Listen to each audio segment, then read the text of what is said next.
Bonjour et bienvenue. Je suis Kossi Balao, le directeur du forum Pamela Award de l'ICFJ sur le reportage des crises mondiales. Et je suis ravi de vous accueillir à la toute première session de formation virtuelle du deuxième sommet mondial Empowering the Truth du Centre international pour les journalistes ICFJ qui est basé à Washington. C'est un programme qui s'inscrit dans le cadre du programme Désarmer la désinformation qui est piloté par l'ICFJ avec le financement principal de la fondation Script Award. C'est un projet de 3 ans pour permettre aux journalistes, aux vérificateurs des faits et aux étudiants en journalisme de lutter contre la désinformation. Durant tout le mois de mars, nous organiserons des sessions de formation. Nous vous invitons à mettre une pause à vos activités pour nous rejoindre chaque jeudi afin de vous concentrer sur un défi majeur et urgent. Comment diffuser un contenu fiable et digne de confiance de manière innovante afin de dépasser la désinformation? Le sommet se déroule simultanément en 7 langues. En arabe, en bahasa indonésien, en anglais, en français, en portugais, en russe et en espagnol avec des sessions de formation virtuelle de 2 heures animées par des experts en journalisme. À l'issue du sommet, les participants qui assisteront à au moins 3 des 4 sessions seront éligibles pour recevoir des financements et un mentorat afin de développer leur propre projet multimédia, des projets donc qui innovent dans la diffusion d'informations factuelles. La session de ce jeudi 7 mars vous permettra de comprendre comment construire des alliances et réseaux. Le 14 mars, nous aborderons les techniques pour atteindre des publics difficiles, mais vulnérables à la désinformation. La formation du 21 mars sera centrée sur le renforcement de la confiance du public et la toute dernière session, celle du 28 mars, vous offrira des aptitudes pour une utilisation efficace de l'intelligence artificielle. Aujourd'hui, notre formateur est M. Laurent Bigot, journaliste, maître de conférences, expert et formateur, directeur de l'école publique de journalisme de Tours. Il est assesseur auprès de l'International Fact-Checking Network et auteur de plusieurs ouvrages et articles de recherche, notamment consacrés au fact-checking et à la vérification de l'information. Cette session, comme je viens de le dire, vous permettra d'acquérir des compétences pour construire des partenariats et des réseaux médiatiques qui fonctionnent pour bâtir des alliances et de comprendre la façon dont vous pouvez les utiliser pour amplifier la portée de vos contenus, pour augmenter votre impact et lutter contre la désinformation. C'est une formation d'1 heure 30 et vous aurez donc la possibilité de poser vos questions au formateur durant les 30 dernières durant la seconde partie, durant les 30 dernières minutes de cette session. Je vous souhaite une bonne session d'écoute avec M. Laurent Bigot. Nous sommes déjà en retard. Nous avons eu des soucis techniques avant le début. Encore une fois, désolé, ce sont les aléas de l'Internet et ça arrive parfois. Alors, bonjour, M. Bigot, pour commencer. Je ne vous ai même pas dit bonjour. Bonjour, bonjour, non, non, tout va bien. Bonjour, bonjour à tous. Je suis ravi d'être avec vous aujourd'hui à l'invitation de l'ICFJ. C'est vrai que c'est un honneur pour moi de pouvoir parler de ces sujets face à vous tous et dans ce cadre très important de formation que j'espère qui j'espère vous permettra d'en savoir un petit peu plus sur ces aspects liés au réseau. Je vais donc partager un document qui va vous permettre de suivre ce que mon propos. Il faut juste que j'ai le partage d'écran activé, ce qui n'est pas le cas pour l'instant. Donc, Euh, je vous passe la main pour que vous puissiez le faire, c'est possible. D'accord, je veux bien. Voilà. Et puis nous allons pouvoir démarrer. Je vous propose de conserver vos questions peut-être pour la partie finale, sauf s'il y a vraiment quelque chose qui n'est pas du tout clair. Et dans ce cas-là, je m'interromprai bien sûr pour vous répondre à tous. Alors, toujours pas. Je pense que là, c'est bon. Vous pouvez partager votre écran. Je viens D'accord, de vous très bien. passer la main comme hôte de la session. D'accord. Est-ce que là, vous voyez maintenant en plein écran ma présentation? Est-ce que là, vous voyez maintenant en plein écran ma présentation? Parfaitement bien. Alors, oui, on m'a demandé d'intervenir effectivement sur cette thématique des alliances et réseaux pour mieux lutter contre la désinformation.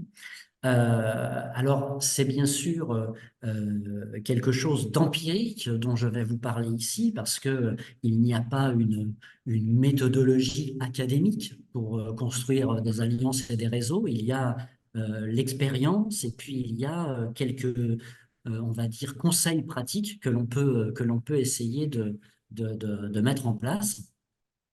Euh, donc tout d'abord, peut-être vous expliquer un petit peu d'où je vous parle, parce que il y a bien sûr plein de raisons qui font que j'ai pu recueillir des éléments que je vais vous présenter aujourd'hui.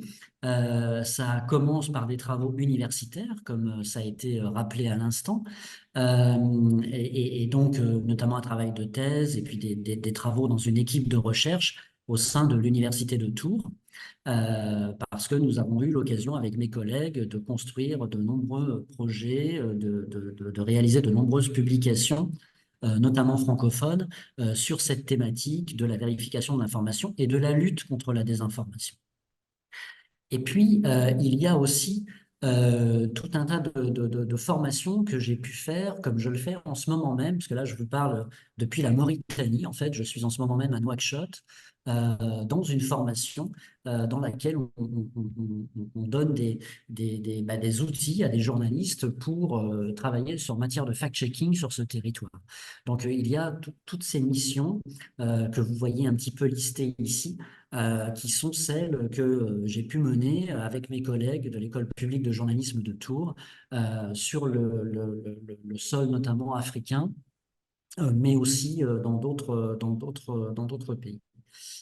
Euh, je me permets quand même de citer un ouvrage euh, mais ce qu'il faut retenir là sur ce que vous voyez là, en fait, c'est la partie blog. Il y a un blog qui s'appelle prime.hypothèse.org, qui est un blog d'enseignants-chercheurs qui vous permet de prendre conscience d'un certain nombre de productions qui sont réalisées par l'équipe.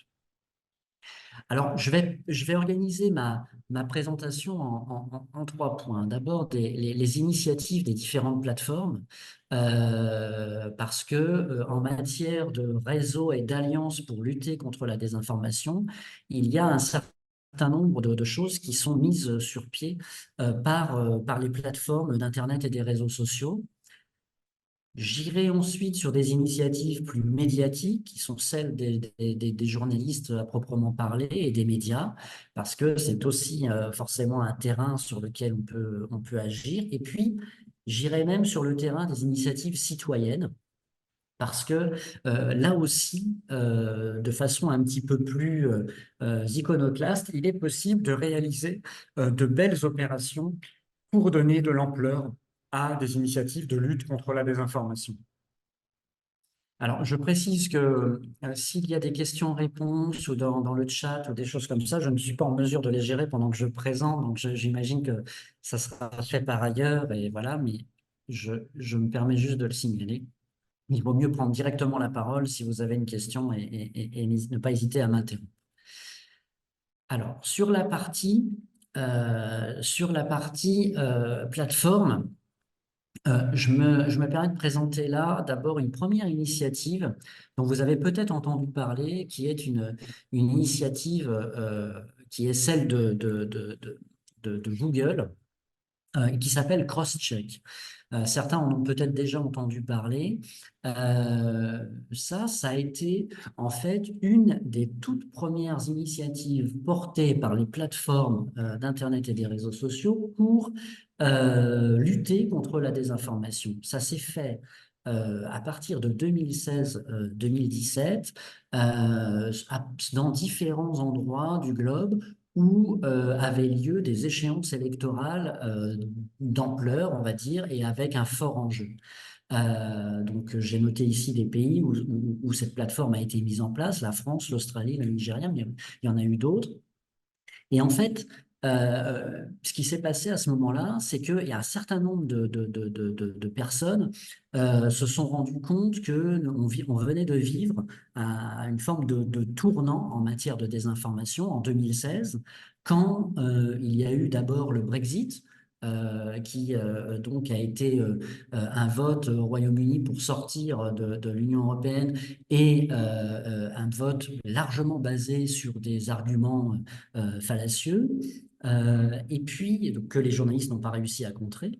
Et puis la même année, également quelque chose autour de l'élection de Donald Trump, bien sûr, la première élection de Donald Trump, où cette élection présidentielle américaine a véhiculé aussi, à la surprise générale, un grand nombre de fausses informations et sans aucune possibilité de les contrer au fil de l'eau. Donc voilà, avec le résultat que l'on sait, qui aurait peut-être été un petit peu différent s'il y avait eu moins de désinformation. En tout cas, c'est une hypothèse.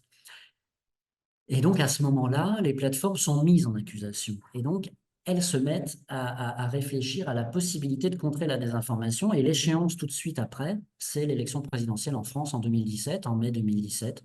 Et donc, Crosscheck naît de cette initiative. Donc, moi, j'ai eu la chance de faire une observation participante dans ce réseau. Et ce réseau donc s'est mis en place en France avec 118 personnes issues de 33 rédactions, hein, ce qui est énorme, avec un premier séminaire très pratique de on se réunit et on réfléchit à qu'est-ce qu'on pourrait faire ensemble pour bien lutter contre la désinformation. Et là, ce qui est intéressant dans une initiative comme celle-ci, c'est le côté formation-action qui permet de débuter un travail collectif. Oui, parce que ce qui se produit à ce moment-là, c'est que Google finance ce séminaire, fait venir des formateurs pour s'adresser à une communauté de journalistes qui n'ont jamais fait d'action en matière de fact-checking ou autre. Certains en avaient déjà fait, mais d'autres jamais, pour les former d'une façon un petit peu express et les inciter à travailler ensemble, à collaborer ensemble, ce qu'ils n'avaient jamais fait, c'est-à-dire oublier toute forme de concurrence et se réunir derrière un même enjeu qui est l'enjeu de la lutte contre la désinformation. Et se dire que ça va au-delà des frontières entre médias et de la concurrence entre médias, et qu'il faut, à un moment donné, que ça puisse se faire en bonne intelligence entre les différents médias. Ça, c'est tout à fait inédit. On n'y pense pas forcément, mais ça peut se faire quand il y a un intérêt, on va dire, supérieur aux intérêts de chacun. Donc, c'est ce qui se met en place avec des acteurs très divers, vraiment très variés. Bon, on peut retrouver dans les financeurs Facebook, par exemple, mais on retrouve surtout un tas de partenaires très, très différents. Alors, vous allez retrouver l'École publique de journalisme de Tours, bien sûr, mais vous allez retrouver des médias comme La Voix du Nord, des médias comme Ouest France, qui sont des médias français qui n'avaient jamais fait de fact-checking, qui ne s'étaient jamais intéressés à ces sujets auparavant.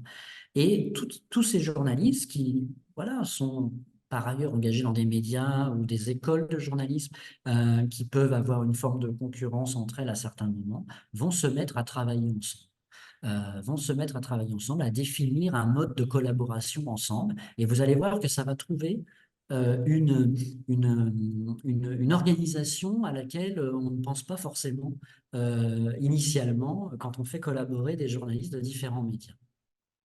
D'abord, il y a eu la création d'une plateforme commune, une plateforme où tout le monde peut publier ensemble.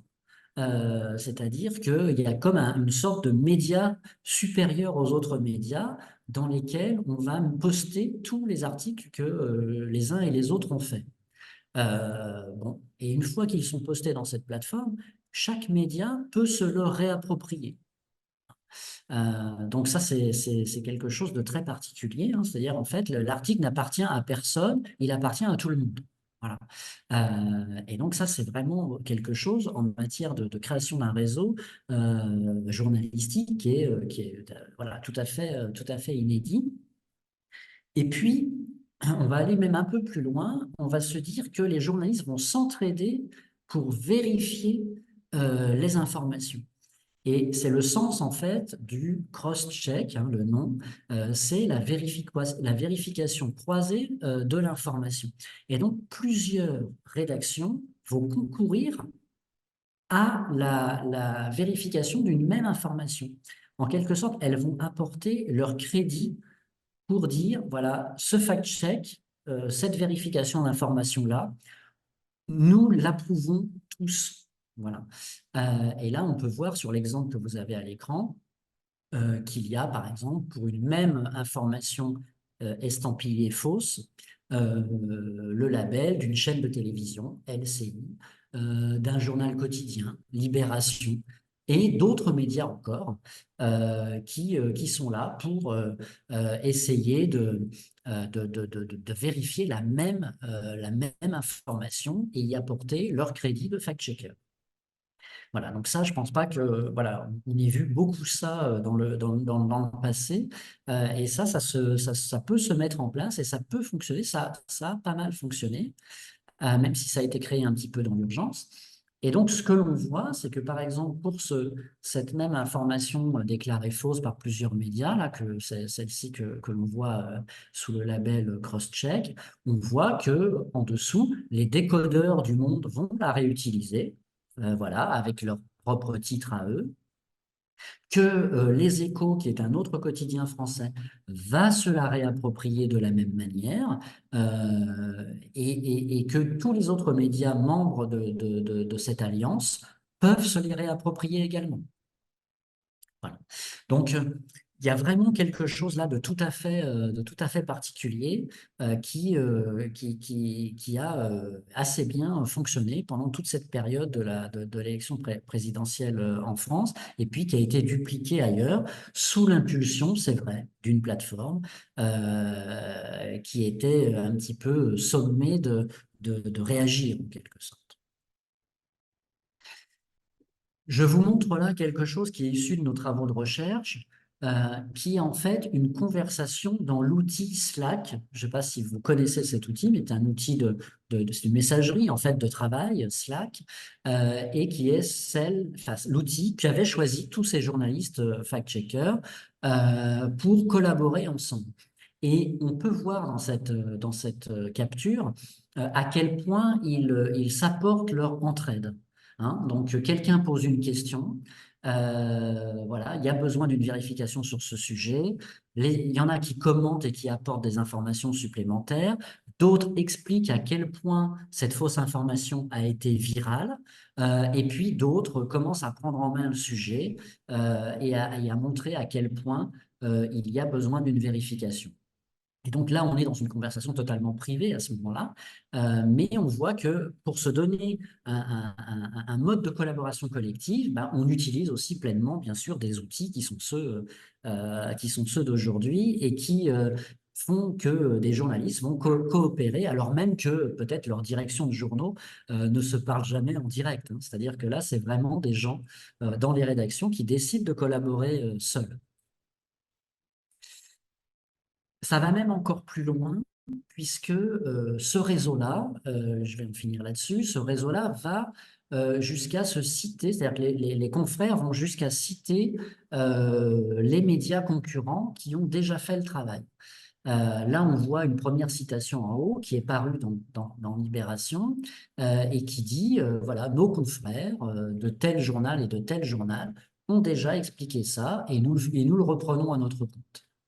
Dessous, on voit quelque chose qui est paru dans Le Monde, le journal Le Monde, et qui montre que à Libération, on l'a déjà fait, et on n'a pas peur de dire que tel autre média l'a déjà fait et qu'il fait partie de la même équipe que nous pour lutter contre la désinformation. Voilà, donc ça, c'est quand même des choses voilà, un petit peu particulières que je tenais à vous montrer parce que c'est bien sûr très parlant en matière de collaboration entre médias. Les citations entre médias vont bien sûr jusqu'aux réseaux sociaux, hein, où les gens n'hésitent pas à relayer l'article des autres, ce qui fonctionne aussi très bien. Donc vraiment la collaboration qui va jusqu'au bout, hein, jusqu'au bout de la coopération et la collaboration qui va jusqu'au bout de l'exercice. Je me permets je ne sais pas s'il y a des questions à ce stade, où je vois qu'il y a des messages qui ont été postés, mais je ne crois pas. Et l'homme? Si vous permettez, Monsieur Bigot, Oui, continue la formation pendant 1 heure et Ah, durant les d'accord. 30, durant les 30 dernières minutes, je prendrai le D'accord. soin de vous lire les questions pour ne pas que Très vous bien. fassiez l'aller-retour entre la boîte de chat. C'est très gentil. Alors, je continue. Une deuxième expérience, toujours promue par Google, celle-ci. Alors, je ne suis pas là pour faire la publicité des plateformes, hein, je vous le dis tout de suite. J'ai un point de vue parfois même assez critique sur les plateformes et sur leur rôle, mais je vous décris des expériences pour que vous puissiez avoir des exemples dont il est aussi possible de s'inspirer en dehors de ce genre de financement. C'est quelque chose qui a été mené au moment des élections européennes. Et donc, les élections européennes, forcément, elles mettent en jeu un certain nombre voilà, de pays dans différentes langues, etc. Et des rédactions, là aussi, ont été fédérées dans le cadre d'une opération qui s'est appelée Fact Check EU, pour pouvoir euh, venir à bout de la désinformation qui circule dans plusieurs pays en même temps. Et donc là, les rédactions pouvaient collaborer. Et si, par exemple, un journal en France parvenait à débunker une fausse information, eh bien, il était possible pour un média espagnol ou allemand de reprendre, partenaire de l'opération, de reprendre le contenu de la même manière, de mutualiser en fait le travail de vérification pour reprendre ce contenu dans sa propre langue. Et donc, il y a eu tout un travail de traduction qui a été fait dans 11 langues pour 13 pays de l'Union européenne avec 19 médias partenaires. Donc, c'était là aussi une belle opération qui a permis de faire collaborer des rédactions qui n'ont pas forcément l'habitude de le faire entre-temps. Là, on le voit un peu la page de présentation du projet, et il y avait quand même une sorte de préalable à la participation à cette opération. C'est qu'il fallait être membre, donc tous les médias partenaires étaient déjà membres du réseau international de fact-checking, l'IFCN.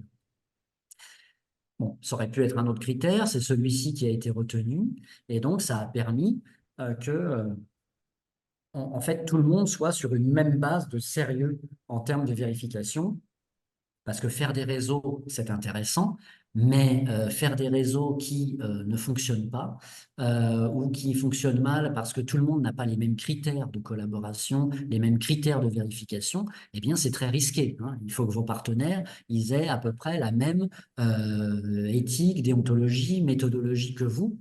Sinon, vous risquez forcément de ne pas pouvoir coopérer très longtemps. Je passe encore sur un autre exemple, toujours dans cette partie de mise en réseau qui met en jeu les plateformes. Il y a bien sûr cet exemple que vous connaissez certainement pour une part d'entre vous, qui est ce programme de vérification par les tierces parties, qui est aujourd'hui le programme peut-être phare des réseaux de vérification de l'information dans le monde. Ça ne veut pas dire qu'il a un impact puissant, ça ne veut pas dire qu'il est sans défaut, ça veut dire qu'il est le plus conséquent. Voilà. Il est le plus conséquent en termes de participants, en termes d'argent mis en jeu, même si c'est rien par rapport au chiffre d'affaires de Facebook, hein, soyons clairs. Mais c'est celui voilà, qui va mobiliser le plus de rédactions. Ce programme, il est vendu aux rédactions comme un partenariat, il est vendu par Facebook aux rédactions, comme un partenariat qui permet à ces rédactions d'avoir un impact sur la diffusion des fausses nouvelles sur le réseau social Facebook. Parce que sinon, l'argument, c'est de dire les fausses informations circulent sur les réseaux sociaux, les médias vérifient de leur côté dans leur page sur leur site, mais jamais ces deux univers ne se rencontrent. Et pour qu'ils se rencontrent, il faut que les plateformes elles-mêmes soient engagées dans le processus. Voilà, donc il y a une sorte de pacte qui se noue ainsi. Et on le rappelle, hein, pour ceux qui penseraient que Facebook est le réseau du passé, les étudiants et les plus jeunes ont parfois tendance à penser ça parce qu'ils sont moins nombreux à utiliser Facebook que d'autres plateformes. Rappelons-le, hein, c'est aujourd'hui Facebook en nombre d'utilisateurs, la plateforme qui reste la principale plateforme dans le monde, hein. Donc, comment ça marche concrètement, ce programme? Eh bien, ça marche avec la possibilité de signaler des publications. Donc, les publics peuvent signaler des publications en ligne qui leur paraissent douteuses. Donc, là, je suis sur mon propre Facebook, c'est ça que vous voyez. Une connaissance poste quelque chose de douteux. J'ai le sentiment que cette publication n'est pas claire en tant qu'utilisateur, hein, pas en tant que journaliste, en tant qu'utilisateur lambda. J'ai l'impression que cette publication n'est pas claire. Je décide de la signaler à Facebook. J'ai alors accès à un écran qui me propose de dire pourquoi je veux signaler cette information. Et j'ai le choix de mentionner qu'il s'agit d'une fausse information. Dans ce listing, vous voyez, fausse information. Je le signale, je peux même préciser dans quel domaine c'est une fausse information, et j'envoie ça à Facebook. Et là, Facebook va placer cette information signalée comme douteuse par moi et certainement par des milliers d'autres personnes.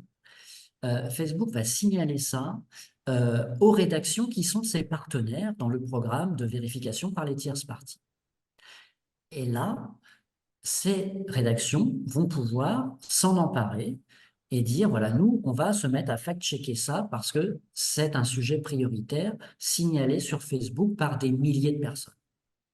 Voilà, c'est comme ça que ça fonctionne. Et donc, voilà ce que dit Facebook sur la manière dont il fonctionne avec ce programme, en expliquant bien qu'il y a plus de 80, aujourd'hui c'est quasiment une centaine en fait, organisations qui se chargent de faire ce travail dans plus de 60 langues.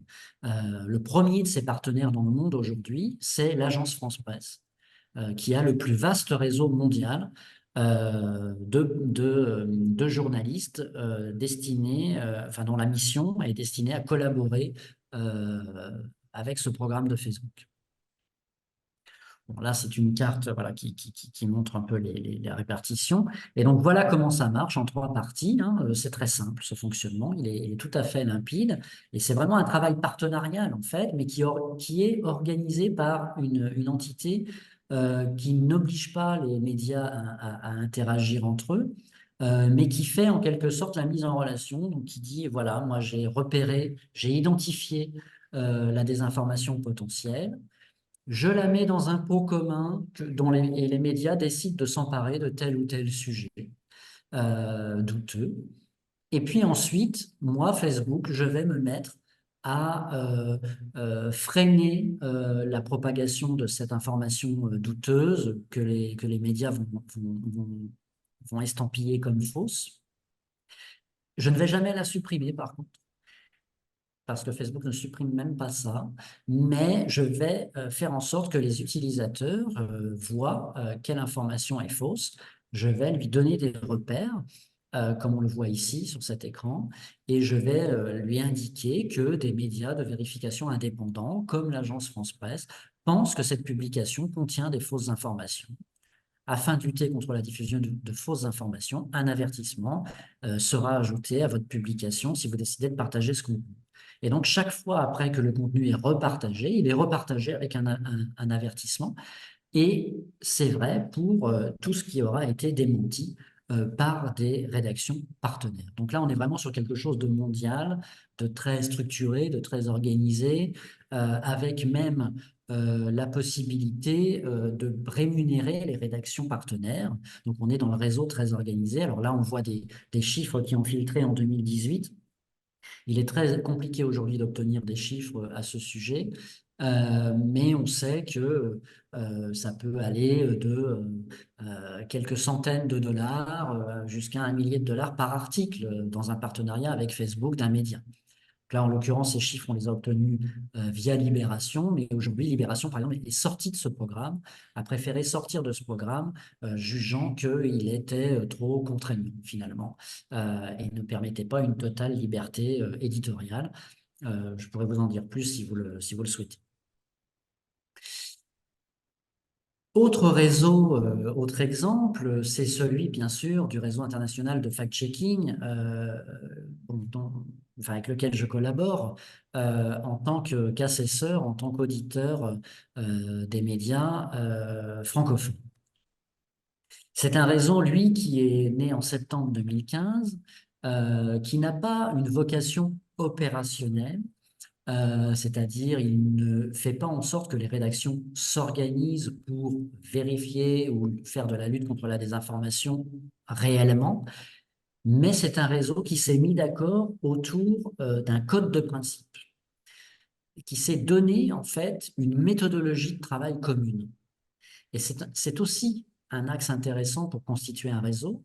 C'est pas seulement le côté on fait ensemble un travail quotidien, c'est aussi on se donne des règles de fonctionnement et comme ça on peut se reconnaître entre pairs autour de principes qui conviennent au plus grand nombre. Alors ça, c'est né, bon, voilà, il y a maintenant quasiment une dizaine d'années. L'idée, enfin, les grands principes autour duquel tourne ce réseau, c'est des principes assez simples. D'abord, montrer aux utilisateurs, c'est-à-dire aux lecteurs et enfin, bref, au grand public, comment fonctionne le média, voilà, donner les clés du fonctionnement d'un média, faire en sorte que quand on fait une vérification, les gens puissent eux-mêmes reproduire ce travail de vérification. Là, il y a une dimension un peu d'éducation aux médias, en quelque sorte. Et puis aussi regagner la confiance des publics et faire en sorte que les médias puissent se distinguer des autres diffuseurs d'informations sur Internet et les réseaux sociaux qui peuvent être des acteurs partisans ou des acteurs communicants ou des acteurs de propagande. Donc voilà, ça c'est aussi un moyen de se fédérer autour de choses. Alors pour l'IFCN, ça a fait naître un code de principe avec différentes familles de critères largement basé sur la transparence du travail journalistique et autour de 31 critères qui sont créés et qui donnent à la fin un label, un média qui respecte ces 31 critères, qui sont des critères très factuels. À la fin, il obtient le label IFCN et il a en quelque sorte on va dire, un gage de sérieux dans son travail journalistique et notamment son travail de fact-checking. Donc ça, c'est assez intéressant. Ça apparaît souvent très contraignant pour les médias qui veulent obtenir ce label. En réalité, ce sont 31 critères très simples quand on les prend indépendamment l'un de l'autre, mais il faut être capable de respecter les 31, ce qui n'est pas le plus facile pour tout le monde. Donc, comme je l'avais noté auparavant, c'est aujourd'hui 120 rédactions dans le monde qui répondent à ces critères. On peut en voir ici le début de la liste. Alors, l'IFCN demande la transparence aux gens labellisés et l'IFCN elle-même s'applique, bien sûr, les critères de transparence qu'elle demande aux médias. Donc, elle dit qui est l'auditeur de chaque média. Vous pouvez le consulter en ligne. Elle dit quel était le formulaire qu'a rempli le candidat. Elle dit quel était le formulaire qu'a rempli l'auditeur qui a évalué le média. Voilà, et elle donne tous les éléments, même de biographie. Donc la mienne est sur le site, enfin voilà, etc., etc. Tout est très transparent de ce point de vue-là.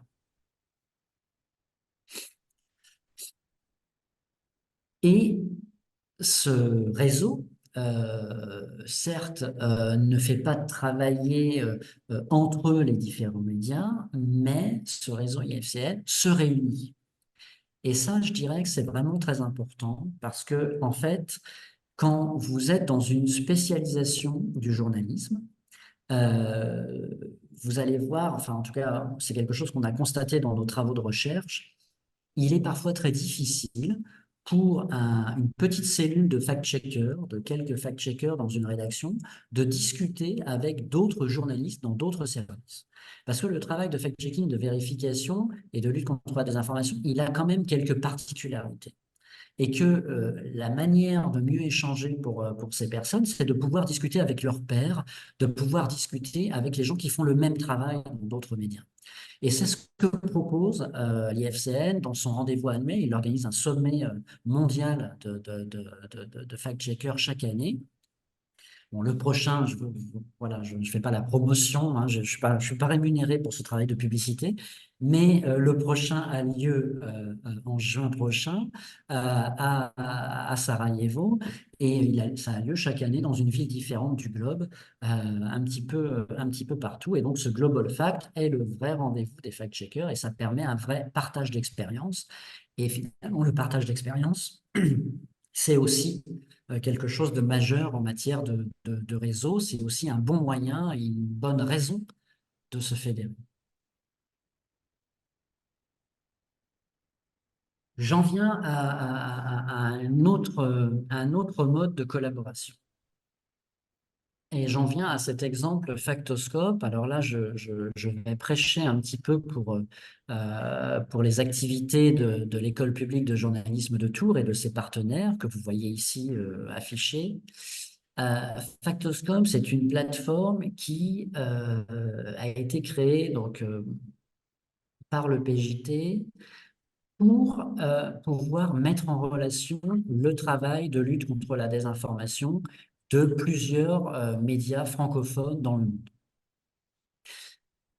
C'est pas une tâche très facile et on a cherché un moyen de le faire de la façon la plus optimale possible, et je vais vous présenter cette démarche. D'abord, on avait déjà un acquis, une expérience que l'on avait mise en place à l'échelle française, uniquement française, avec des médias français qui faisaient du fact-checking politique uniquement. Et donc, on a fait ça de 2017 à 2022, en recensant tout le fact-checking politique français, en se disant que c'est bien qu'à un endroit précis, on puisse centraliser un maximum d'informations de vérification. Et dans la nouvelle version de Factoscope, donc mise en ligne en 2023 et lancée officiellement en juillet 2023 lors d'un sommet organisé par CFI, notre partenaire, on a donné, voilà, on a donné les grands principes de fonctionnement de cette nouvelle plateforme. Alors, cette plateforme, c'est d'abord plusieurs partenaires qui sont à la fois donc CFI, donc qui est une agence de développement média dans le monde, qui fait des programmes de formation en journalisme un peu partout dans le monde.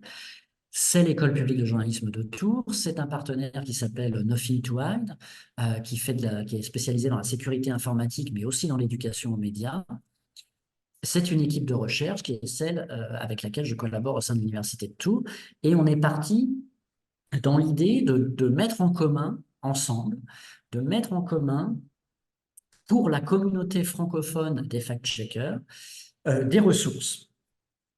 Des ressources en termes d'articles de vérification des faits, en termes d'outils, en termes de pédagogie pour faire de l'éducation aux médias et à l'information, et en termes de recherche. L'idée, c'est aussi non seulement de renforcer la visibilité du travail, se mettre en réseau, c'est se donner plus de puissance, s'allier, c'est se donner plus de puissance, mais aussi d'avoir un point dans lequel on va sécuriser des contenus, parce que les journalistes vérificateurs dans le monde sont potentiellement menacés dans certains pays, et que avoir une duplication des contenus sur un site qui est désintéressé, qui n'est pas un site commercial, c'est un atout en termes de pérennité des contenus. Si le site est détruit et le site original est détruit, il y a une trace qui existe quelque part, qui peut être restituée aux médias. C'est aussi rassembler des outils que l'on a validés nous-mêmes. Et puis, c'est aussi donner au grand public, qui peut aussi consulter ce site, davantage d'outils et de connaissances sur ces sujets. Alors, dans notre partie article, ben, on a commencé à nouer des accords, des conventions de publication ou de republication avec des médias partenaires. Actuellement, il y en a 11.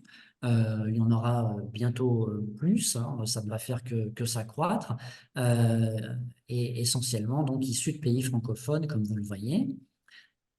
On réédite les articles, et ce faisant, on aide les rédactions partenaires à progresser quand c'est nécessaire en matière de fact-checking, parce qu'on a des formateurs qui peuvent leur donner des conseils en matière de fact-checking. Et puis, on est surtout doté de filtres de recherche très pratiques qui permettent de faire connaître le travail des journalistes. Voilà ces filtres. Ce sont des familles de filtres que l'on peut croiser pour obtenir le résultat de recherche que l'on souhaite. Donc, vous voyez ici la liste des pays. Il y en a d'autres qui viennent de s'ajouter, notamment pour l'Algérie et pour la Roumanie. Voilà, donc les articles se présentent comme ça. Je ne vais pas trop m'étendre sur ce sujet, mais je pourrais y revenir si besoin. Là, on a l'exemple d'un article qui provient d'un partenaire au Cameroun, avec lequel on travaille vraiment très bien. On a aussi prévu une partie avec des outils, et donc là, c'est pareil. Vous pouvez l'utiliser, c'est totalement gratuit, hein, et ça permet à tous les utilisateurs aussi de nous apporter des compléments et qu'on continue à agréger. En fait, on fait grossir quelque chose de collectif, un vrai travail collectif autour de la lutte contre la désinformation. Et donc, il y a plusieurs familles là encore, et on voit comment ça se présente avec un système de filtres. Et puis, si je cherche, par exemple, un outil pour faire de la data visualisation, ben, actuellement, j'en ai 2 sur le site que je peux utiliser parce qu'ils ont été testés par les partenaires de Factoscope. Il y en a pour la cartographie, il y en a pour analyser des bases de données, pour analyser des photos, des vidéos, etc., etc. On va trouver aussi des cours d'éducation aux médias et à l'information tout prêts, des cours prêts à l'emploi pour différents types de publics. Et par exemple, si je suis amené à intervenir devant des jeunes, je vais trouver sur ce site un cours tout prêt, par exemple sur l'accès à l'information en ligne, sur qu'est-ce qu'un média. Et je vais avoir la durée de préparation de ce cours et je vais avoir la durée pour donner ce cours et toutes les instructions pour donner ce cours à la suite. Donc tout est prêt, tout est en ligne, tout est gratuit. Voilà. Et donc c'est aussi une bonne ressource. Et enfin, je vais avoir des ressources en matière de recherche, une vraie base de données qui est issue d'un travail de recherche de l'École publique de journalisme de Tours, qui est quelque chose en plusieurs temps, où on va retrouver aussi bien des éléments littéraires, mais aussi des éléments scientifiques, des éléments en termes de méthodologie, en termes de journalisme pur, en termes de rapports officiels, etc. Et tout ça est agrégé avec un accès ici direct et un fonctionnement participatif auquel chacun peut collaborer. Donc, on voit ici des exemples de publications et on peut bien sûr en ajouter. Il s'en ajoute très régulièrement.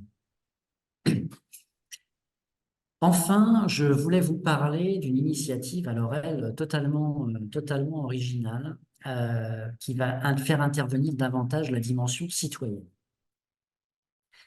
Alors ça, c'est issu d'une formation à action que l'École publique de journalisme de Tours a pu donner en République centrafricaine il y a maintenant quelques années et qui permet de ne pas travailler uniquement entre journalistes.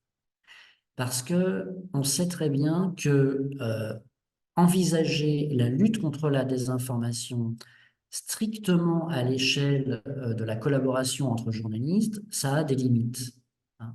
Ça a des limites parce que les journalistes n'ont pas forcément toujours la crédibilité qu'ils espèrent avoir auprès de la population. Ils n'ont pas non plus toujours la confiance des publics. Et ils n'ont pas toujours l'audience aussi qui permettrait de travailler à grande échelle.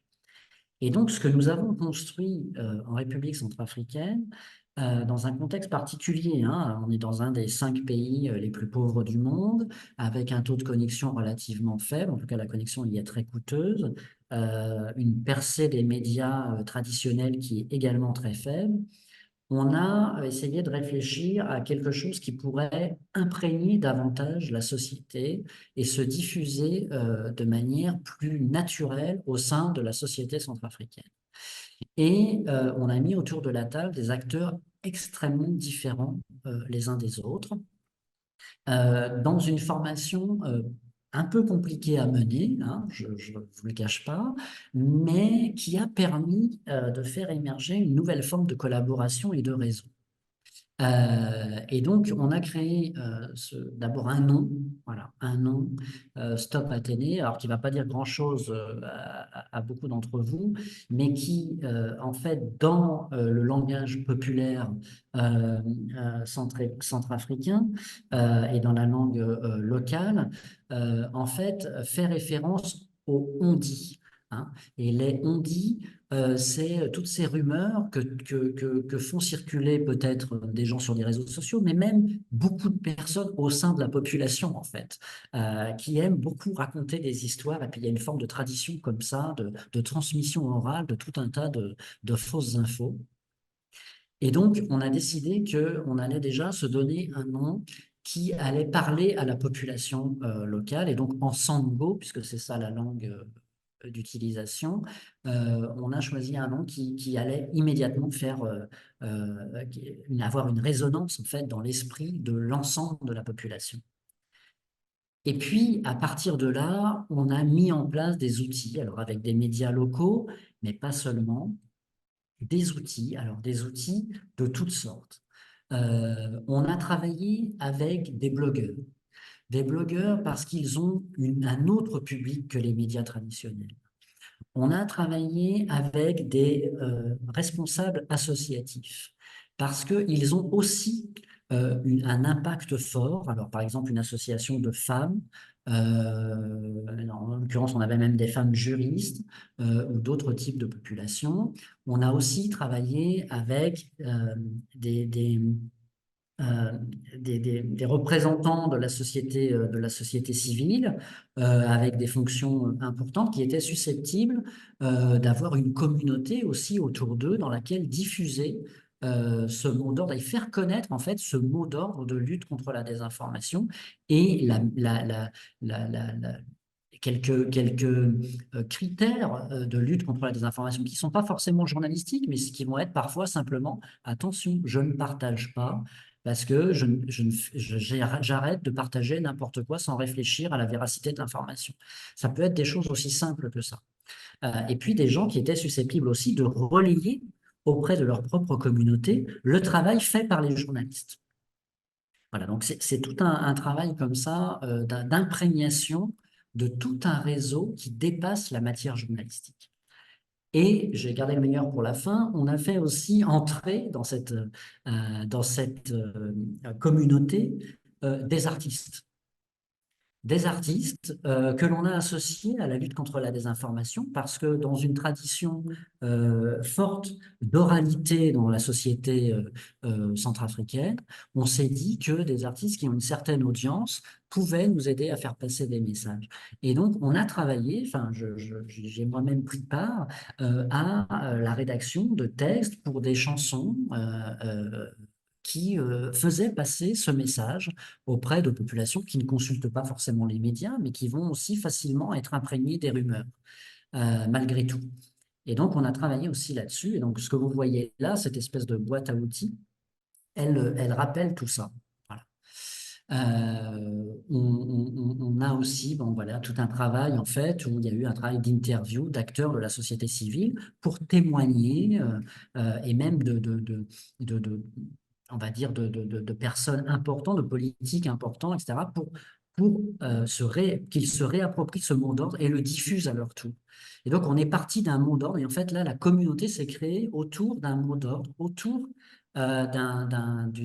d'une marque, en quelque sorte, de lutte contre la désinformation. Et ça, c'est un réseau totalement inédit qu'il est intéressant d'essayer de reproduire dans d'autres circonstances, je pense. Mais on n'a pas fonctionné simplement sur des choses très, on va dire, philosophiques. Hein. On s'est aussi donné commandements, en fait. Tout un tas de règles de fonctionnement ensemble, parce que quand il n'y a pas que des journalistes, mais qu'il y a aussi des membres de la société civile, des artistes, des blogueurs, etc., tout le monde ne peut pas se dire qu'il va répondre à une charte simplement journalistique. Il faut se donner des règles propres. Et donc, on a travaillé ensemble à faire émerger une sorte de code de bonne conduite pour le réseau Stop Athénée. Et donc, bon, je ne vais pas vous le passer entièrement ici, mais il y a une dizaine de règles de règles on va dire, éthiques et déontologiques qui ont permis à tout le monde de se retrouver et de former une famille euh, qui pouvait s'entendre et qui pouvait travailler ensemble alors qu'ils ne l'avaient jamais fait. Alors qu'ils ne l'avaient jamais fait, bien évidemment. Voilà, donc voilà, c'est simplement tout un panel de règles qui parfois s'inspirent même du code de principe de l'IFCN quand c'est journalistique, mais parfois s'inspirent d'autres codes d'avantages reliés à des instances de la société civile. Alors, quel résultat pour toutes ces alliances et réseaux? On peut se le demander, bien évidemment, et c'est légitime hein, de se le demander. Nous, ce que l'on a pu observer, c'est d'abord que l'on va avoir des médias qui peuvent gagner ainsi en compétences et en crédibilité. Qu'on va avoir des coalitions qui vont finir par imprégner le journalisme qui est présent dans ces différentes sphères, parce que quand vous êtes membre d'un collectif et que certains sont plus moteurs que d'autres, ils vont emmener les autres vers quelque chose de plus qualitatif, forcément. Hein, ça va finir par les imprégner, en tout cas les plus volontaires d'entre eux, que ça oblige aussi à davantage s'ouvrir vers le grand public. Parce que n'oublions pas, hein, là je pense que je parle majoritairement à des journalistes et je suis moi-même journaliste et je connais beaucoup de journalistes, mais on a quand même tendance à une forme de corporatisme et à un mode de fonctionnement qui est trop souvent tourné vers nous-mêmes sans suffisamment se préoccuper de faire entrer le grand public dans les démarches. Et ça, je pense que c'est quelque chose qu'il faut bien réfléchir.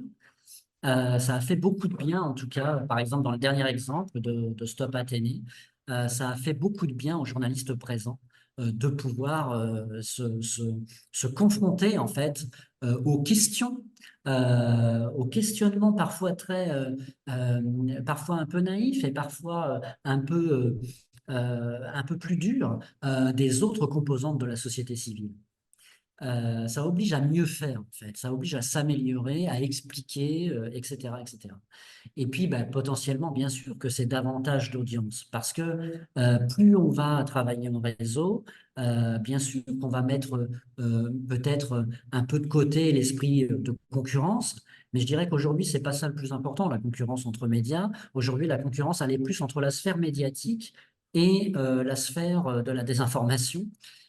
Et que en fait, s'unir pour lutter contre cette sphère de la désinformation est devenu plus important que de se prémunir d'une concurrence d'un autre média. Hein, parce qu'en fait, à force de se regarder entre médias, on se regarde entre personnes qui n'ont que peu d'influence finalement parfois dans la société civile par rapport à des grosses machines organisées pour désinformer. Et donc l'alliance, c'est là qu'elle prend son sens, c'est dans la capacité à faire travailler ensemble des personnes pour lutter contre un ennemi commun beaucoup plus important que chacun d'entre nous et qui est en train de prendre le pas dans l'esprit de nos lecteurs, de nos auditeurs, de nos téléspectateurs, etc. Voilà, je vais m'arrêter là. Je vous remercie de votre attention et puis je suis bien sûr disponible pour répondre à vos questions.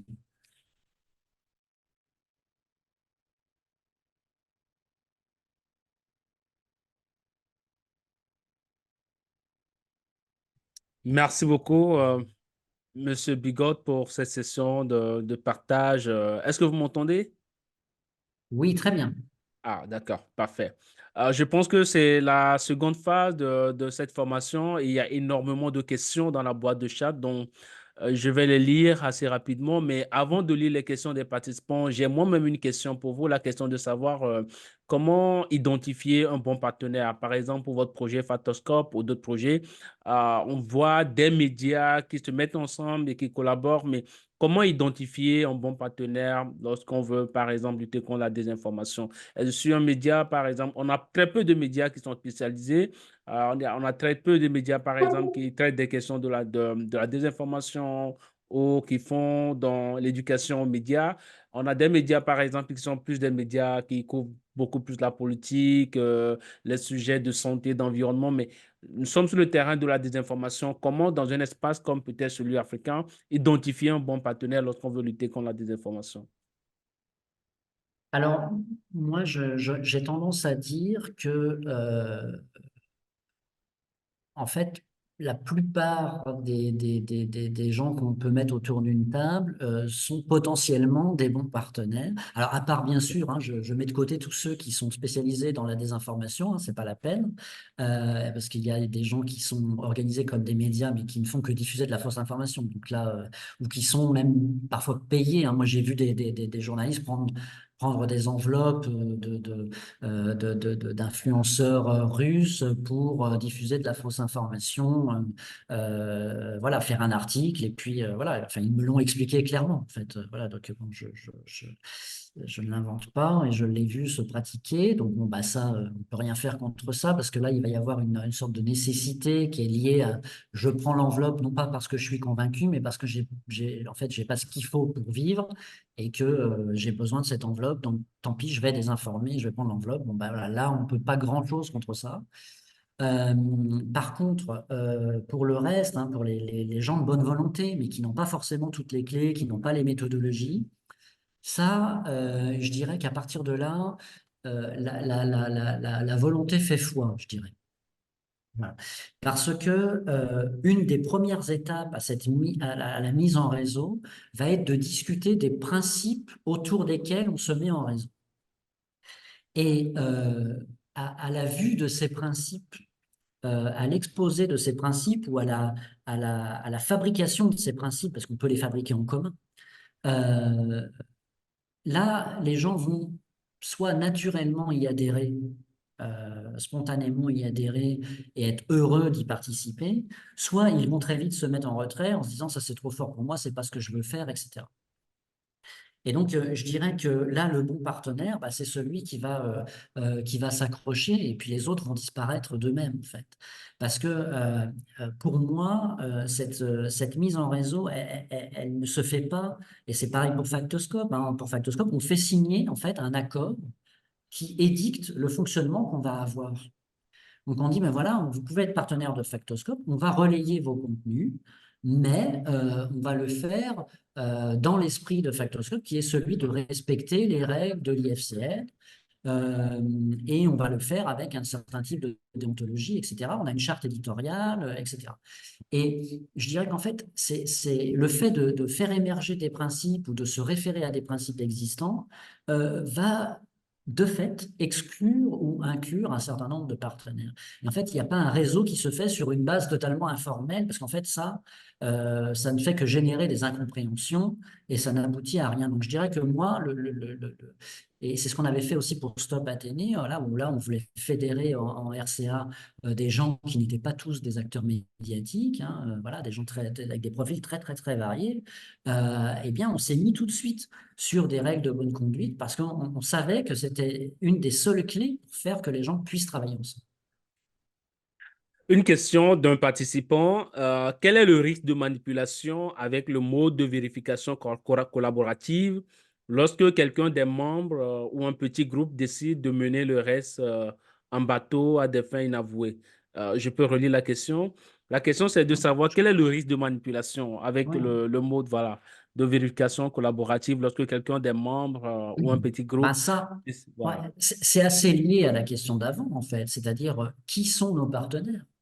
Voilà. Qui sont nos partenaires? Et c'est vrai que, bien sûr, que quelqu'un peut infiltrer un réseau et voilà, et chercher à manipuler, mais je dirais que le risque, il est quand même moins grand dans le collaboratif que dans le travail seul à seul finalement, parce que dans le collaboratif, vous allez avoir une forme de collégialité qui fait que on va, je pense à cross-check par exemple, c'était ça l'idée, hein, c'était de se dire, nous, quand on fait de la vérification, par exemple, je suis Le Monde, voilà, je fais de la vérification. Quand je fais du fact-checking, les gens disent, ah, mais forcément, ils veulent démentir les propos de l'extrême droite parce que Le Monde, c'est un journal plutôt à gauche. Donc voilà, ils ont un parti pris et ils racontent n'importe quoi.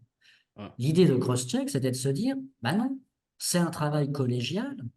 Vous voyez, il y a Le Monde, mais il y a aussi LCI, mais il y a aussi Les Échos, mais il y a aussi tel autre titre, qui eux sont plutôt classés un peu plus à droite et qui disent la même chose. Donc c'est le collectif qui dit le truc et donc c'est le collectif a plus de chances d'avoir un positionnement neutre qu'un seul des acteurs qui potentiellement pourrait être partisan.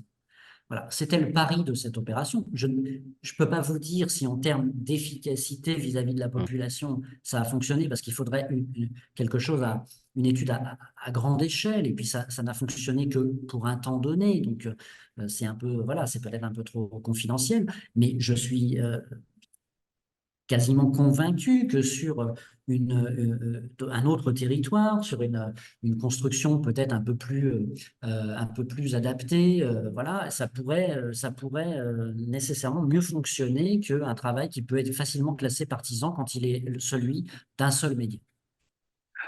Pour les participants qui posent la question de savoir si la présentation sera disponible à la fin de la session, la réponse elle est bel et bien oui. Monsieur Laurent Bigot est très gentil et il veut bien partager avec vous cette présentation. Donc, elle sera à votre disponibilité pour vous permettre de construire des alliances et aussi pour bénéficier de la session. Mais Oui, encore, et je peux même ajouter que voilà, les coordonnées que j'ai mis à la fin de la présentation, enfin, bon, tout le monde n'a peut-être pas eu le temps de repérer, mais elles sont, voilà, elles sont aussi à la disposition hein, des personnes qui souhaiteraient avoir des conseils, je sais pas, des formations, monter une opération, etc. Voilà, on peut donner des conseils dans ce domaine. ça, c'est encore une bonne nouvelle. Merci, Monsieur Bigot. Nous avons une autre question qui vient de la République démocratique du Congo. Un journaliste qui demande que faire pour éviter que le gouvernement, cas de mon pays, n'arrive pas à influencer certaines alliances pour enfin continuer à répandre des mauvaises informations. Il dit, si je prends le cas de mon pays, beaucoup de mauvaises informations sont données par le gouvernement qui soudoie certaines alliances des journalistes afin de priver la bonne information à la population. Alors ça, en fait, je dirais que ça rejoint, comme beaucoup de questions, les aspects d'indépendance, en fait. Les aspects d'indépendance et l'indépendance, on peut la, la, la proclamer sur le plan éthique et déontologique, on peut se donner des règles, comme je l'ai proposé tout à l'heure, mais à un moment donné, la véritable indépendance, c'est comme ça, elle va se décréter par l'argent. Parce que tant qu'on est dépendant de ressources, qu'on est obligé d'aller prendre à droite à gauche, comme l'enveloppe que je citais tout à l'heure, qui provenait voilà, de tel ou tel pays ou de tel ou tel gouvernement, eh bien là, on est vulnérable, forcément. Et la première vulnérabilité, elle est pécuniaire. Et donc ça, c'est un vrai problème. Euh, D'expérience dans le contexte actuel, hein, parce que, bon, bien sûr, les choses évoluent tout le temps, mais d'expérience dans le contexte actuel, et en particulier sur le sol africain, au sens large de tout le continent, euh, j'ai quand même le sentiment que la mise en réseau est aussi un moyen d'aller rechercher des fonds issus d'un certain nombre de bailleurs qui cherchent à encourager justement cette mise en réseau et la possibilité d'avoir davantage d'impact sur les régions concernées en matière de lutte contre la désinformation. Alors bon, vous allez me dire, voilà, il y a bailleurs et bailleurs, donc il faut aussi choisir un peu des choses, mais il y en a quand même un certain nombre qui n'ont pas d'autre objectif que de promouvoir la démocratie, ou en tout cas les valeurs démocratiques. Et donc, je dirais que si on est en mesure de présenter la mise en réseau fonctionnelle d'un certain nombre d'acteurs, et qui en plus mélangerait peut-être pas seulement des journalistes, mais aussi des acteurs de la société civile, aujourd'hui, dans le spectre des bailleurs internationaux, ça fait partie quand même largement des projets qui peuvent être accompagnés et aidés. Alors, bien sûr, c'est peut-être pas toujours pérenne, c'est peut-être pas toujours des financements qui permettent de se projeter à 10 ans, mais en tout cas, je pense que ça permet de lancer les choses, au moins dans un premier temps. Donc, vraiment, je crois qu'il faut essayer de se saisir de cette opportunité et que, bien entendu, hein, il y aura toujours des gens qui viendront spontanément, eux, proposer de l'argent pour s'acheter les faveurs de ce réseau. Et plus on sera puissant, plus on sera, bien sûr, bah, démarché, en fait, par des acteurs qui cherchent à influencer les contenus avec davantage même d'argent, enfin, forcément, hein, forcément. Donc là, après, c'est la question de l'éthique et de la déontologie personnelle, et puis aussi de la capacité à ne pas dépendre trop de ces fonds. Nous avons énormément de questions, des questions plurielles. Je doute si pour le temps Il faut que je imparti, réponde plus vite. voilà. Non, pas forcément, mais on va essayer de voir comment ça va marcher. Encore une autre question d'un confrère. Comment faire pour que les médias africains bénéficient de cette forme de collaboration comme le cas en Europe? Est-ce possible de mettre une telle stratégie en place sur le continent africain? La question vient de Sanislas depuis le Tchad. Alors, j'ai eu la chance déjà de te faire une présentation donc, qui n'est pas autour de la mise en réseau, mais il y a un petit peu de ces types d'expériences à N'Djamena, donc, notamment à la Maison des médias. Mais il y a une.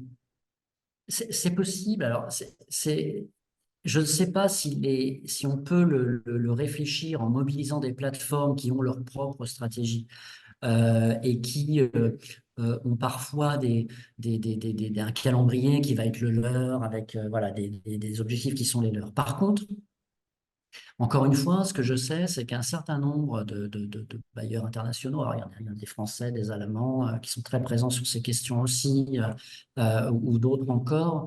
Euh, Si on a la volonté de monter un tel réseau dans un pays, et un pays d'Afrique en particulier, je dirais, enfin, c'est un peu dur dit comme ça, mais je dirais qu'on est un peu le mieux placé pour obtenir satisfaction.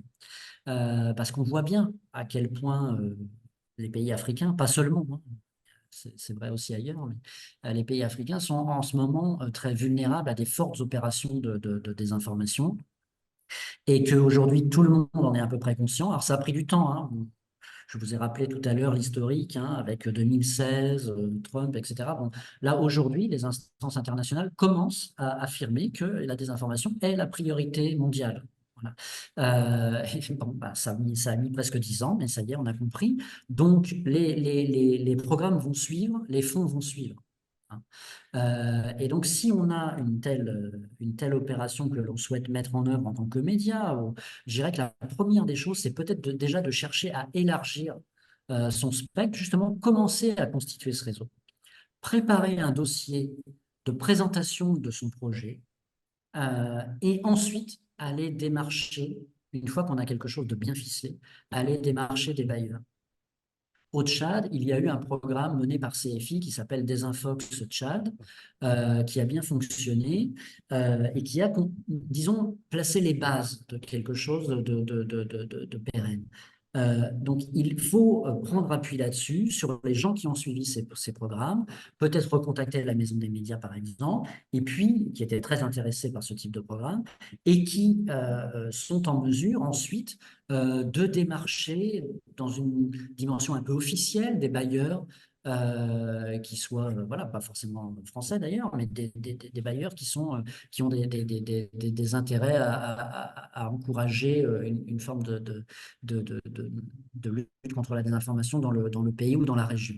Donc voilà, franchement, il faut commencer par ça et pas regarder ça en voulant absolument être le leader de quelque chose. Je crois que c'est aussi ça qui pénalise beaucoup de gens.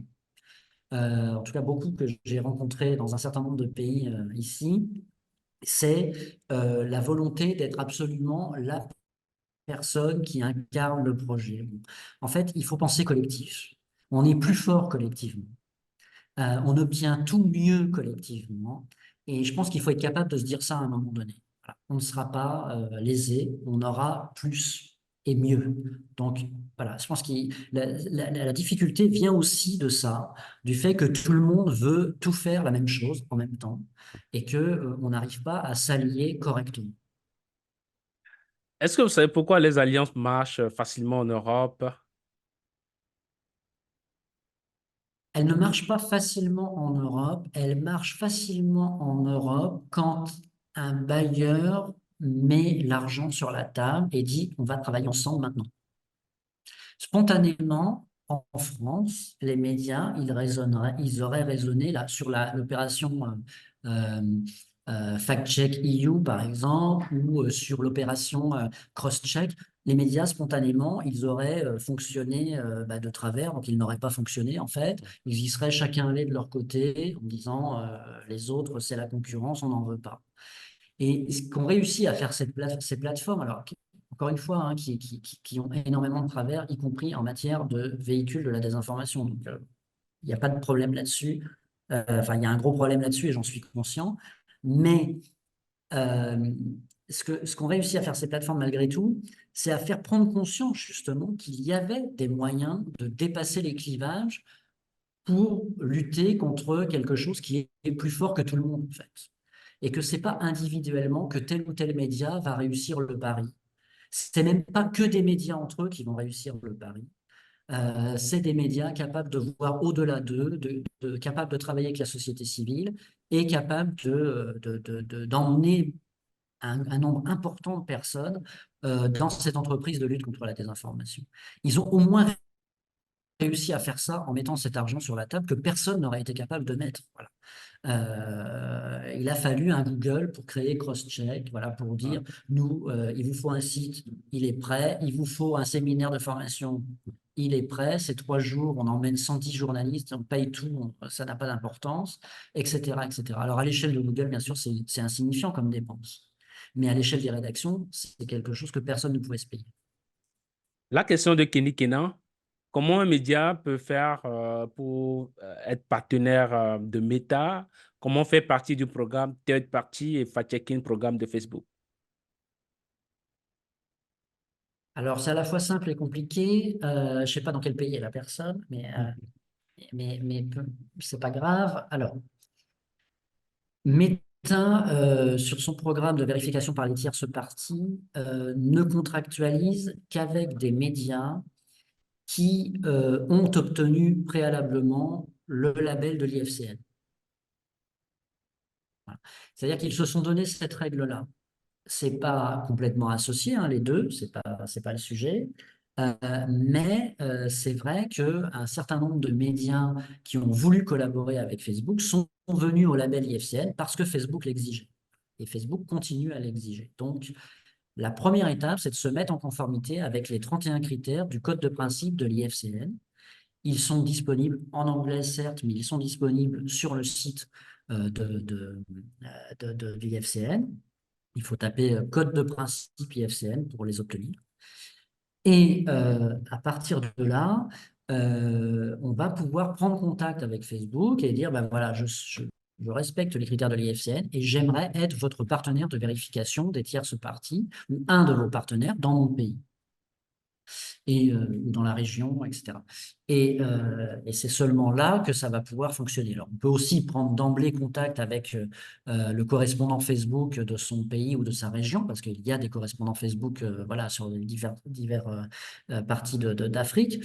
Mais de toute façon, la première des exigences sera celle-ci. Et même si on ne devient pas partenaire de Facebook, on aura appris à faire un journalisme de toute façon de meilleure qualité à la fin. La question de ce gouvernement de Kaboré du Burkina Faso. Est-ce que vous avez en tête un exemple d'initiative contre la désinformation dans le domaine médical? Ah, alors oui, ça c'est très. Alors dans le domaine de la santé, plus globalement, je dirais, oui, oui, j'ai des exemples. Alors j'en ai un ici en Mauritanie, un média qui est en train de se créer ici à Nouakchott, parce qu'on pilote aussi un programme de création de nouveaux médias. Donc avec ici l'ambassade de France et d'autres partenaires. Il y a effectivement un média qui va se créer ici. On a accompagné aussi en matière de fact-checking la création d'un média au Cameroun qui s'appelle Yoeda. Qui est partenaire de Factoscope. Et on a dans Factoscope un autre partenaire spécialisé en santé qui, lui, est québécois. Voilà, donc c'est encore un autre contexte. Et on voit que, bien sûr, qu'il y a des enjeux très forts en matière de santé et de vérification de l'information santé. Et donc, c'est vraiment, ça fait partie des médias qui sont, on va dire, les plus à même de lever aussi des moyens pour travailler, parce que les enjeux de santé publique sont tellement puissants dans un certain nombre des pays d'Afrique en particulier. Le travail éducatif est tellement important dans ce domaine qu'il y a un véritable enjeu reconnu par les bailleurs. Donc, oui, ça existe. Et si on veut en créer un qui n'existe pas, il y a des latitudes pour le faire. Est-ce que les initiatives des plateformes incluent les réductions en Afrique, la question de Badé? Comment être pris en compte dans ces alliances quand on est un nouveau média dans le fact-checking? Alors, pardon, j'ai pas compris la Voilà, la question. question, c'est, je la relis. Pardon. Est-ce que les initiatives des plateformes incluent les réductions en Afrique? Comment être pris en compte dans ces alliances quand on est un nouveau média dans le fact-checking? On peut demander à M. Badé de reposer autrement sa question. Euh, une autre question de Arina du Madagascar. Déjà, identifier ou trouver le bon partenaire n'est pas très facile. Alors, quelle stratégie proposez-vous sur la question de freiner la propagation des fausses informations? Hmm. Alors, ça revient un peu à la question de tout à l'heure, c'est-à-dire Voilà, comment j'identifie le le bon bon partenaire. partenaire. Eh bien, en fait, je dirais que déjà, on peut repérer les personnes de bonne volonté, regarder quelles sont leurs actions passées, hein. Déjà, il faut quand même analyser un petit peu ce qu'il y a derrière, et puis se renseigner sur les interlocuteurs. Mais surtout, là où on va voir se dessiner les choses, c'est quand on va mettre les gens autour de la table et qu'on va se donner des règles de fonctionnement et de bonne conduite et de déontologie et d'éthique qui vont de fait exclure un certain nombre de personnes. Alors c'est un peu dur, hein, dit comme ça, mais il y a des gens qui vont savoir passer le cap, en fait, remettre en cause leurs pratiques, et d'autres qui ne sont pas en mesure de le faire ou ne souhaiteront pas le faire ou n'auront pas les moyens de le faire, même si on essaye de les accompagner. Donc, je dirais que l'identification, elle va se faire sous cette forme-là, essentiellement, en fait. Ça se fait plus naturellement qu'on ne le croit. Et il ne faut pas partir du principe que on va d'abord obtenir des moyens, enfin, je crois pouvoir dire ça, qu'on va d'abord obtenir des moyens et ensuite se fédérer. Je crois qu'il faut d'abord faire la preuve de sa capacité à fédérer des gens autour d'un projet collectif pour pouvoir trouver des moyens, hein. Je crois vraiment qu'il ne faut pas se tromper là-dessus et que ça demande un investissement un petit peu, certes, voilà, un peu gratuit au début, mais qui est la seule bonne façon d'ensuite aller démarcher des gens plutôt que de dire on aimerait faire et on voudrait de l'argent. Voilà. C'est plutôt voilà notre projet, on l'a écrit, on est tous d'accord là-dessus et il nous manque ça pour bien le réaliser. Et ça, moi, je ne connais pas vraiment de bailleur qui serait insensible à ça, actuellement en plus, et sur cette thématique. Nous avons une question de Christophe. Comment amener les pouvoirs publics à s'impliquer dans la lutte contre la désinformation et les enjeux connexes dans un contexte de régulation des fausses informations et de coercition des lois sur l'information et la communication? J'aimerais bien savoir, parce que c'est bien sûr en fonction des... Parce que là, voilà, on se parle entre nous, mais on est tous dans un contexte différent. Et on va avoir tout d'un coup des dirigeants qui vont être interpellés par cette thématique et qui vont vouloir travailler là-dessus. Alors parfois à leur manière, pas tout à fait comme les journalistes voudraient, mais bon, au moins travailler là-dessus. D'autres qui vont pas vouloir en entendre parler, d'autres qui vont au contraire tirer parti pour l'instant de la désinformation dans leur pays pour mieux installer leur façon de gouverner. Tout existe. Et donc, il y a des personnes dont il est inutile, même avec la meilleure méthodologie, d'aller, enfin, de convaincre ou d'essayer de convaincre, parce qu'ils ne vont jamais rien abandonner à cette idée, et ils vont continuer à entretenir le flou, la désinformation, etc., parce que ça divise, parce que ça crée des clivages, et qu'ils tirent parti de ces clivages, par exemple, pour installer un régime plus coercitif, un pouvoir militaire, etc. Enfin, bref, tout ce qui n'est pas complètement démocratique. Euh, donc, il y a pas forcément une bonne réponse à ça. Par contre, euh, euh, pour, pour- pour des gens qui seraient confrontés à des dirigeants qui ne sont pas conscients du phénomène, il y a peut-être à essayer d'organiser déjà peut-être des premiers événements autour, pour faire connaître en fait la problématique. Parce qu'il ne faut pas oublier qu'aujourd'hui, et même en France, il y a une très large sous-estimation de ce que représente cette problématique de la désinformation. Je pense que aujourd'hui, faire simplement, j'ai souvent ce type d'échange avec des décideurs, mais faire prendre connaissance, enfin, faire juste prendre conscience quelques minutes aux gens que ce qu'ils voient dans leurs propres réseaux sociaux n'est pas du tout la réalité de ce que voit le reste de leur population. C'est-à-dire, moi, par exemple, mes réseaux sociaux, ils vont bien. Ah, vous voyez, il n'y a pas de désinformation, moi, sur mes réseaux sociaux, hein. Par contre, peut-être sur ceux de mon fils ou sur ceux de mes amis, il y a n'importe quoi peut-être qui circule. Et moi-même, j'en fais l'expérience, hein. Quand je teste un nouveau réseau social, comme je l'ai fait, et je suis encore en train de le faire avec TikTok, le résultat de mes premières recherches m'emmène maintenant systématiquement sur des choses soit fausses, soit totalement inintéressantes, parce que les premières fois, j'ai commencé à m'y intéresser. Donc, comme les premières fois, je me suis intéressé à l'extrême droite en France, maintenant, dès que j'ouvre mon TikTok, j'ai un discours d'extrême droite.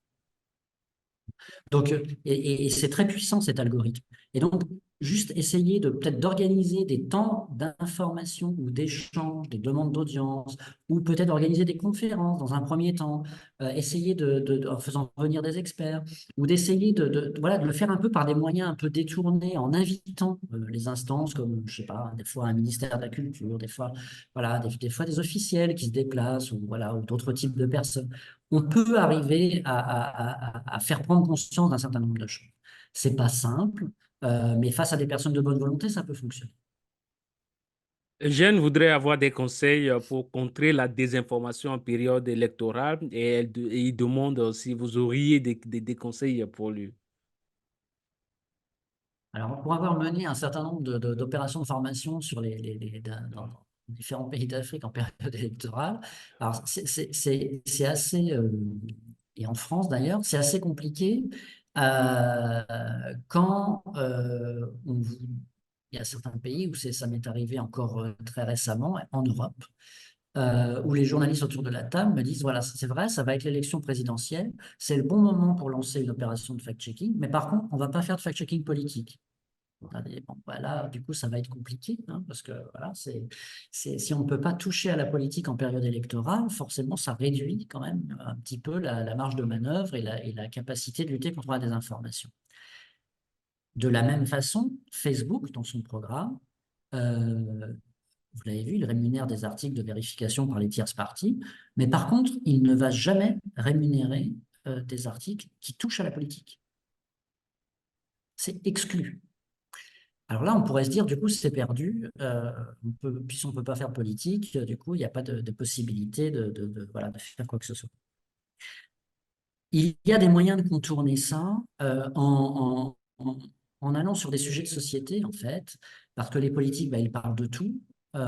et finalement, en ne vérifiant pas la phrase de l'homme politique, mais en vérifiant la fausse information qui circulerait en rapport avec le contenu de cette phrase, on peut quelque part contourner les choses sans s'en prendre frontalement à la personnalité politique qui a parlé, en fait, en faisant semblant de s'aventurer sur un sujet de société qui est en fait un sujet de débat politique, mais sans citer les politiques. Donc, il y a des petits moyens comme ça de contournement, un petit peu, voilà, certes, peut-être un petit peu grossier, mais en tout cas qui permettent quand même de faire un travail de vérification pendant ces périodes-là.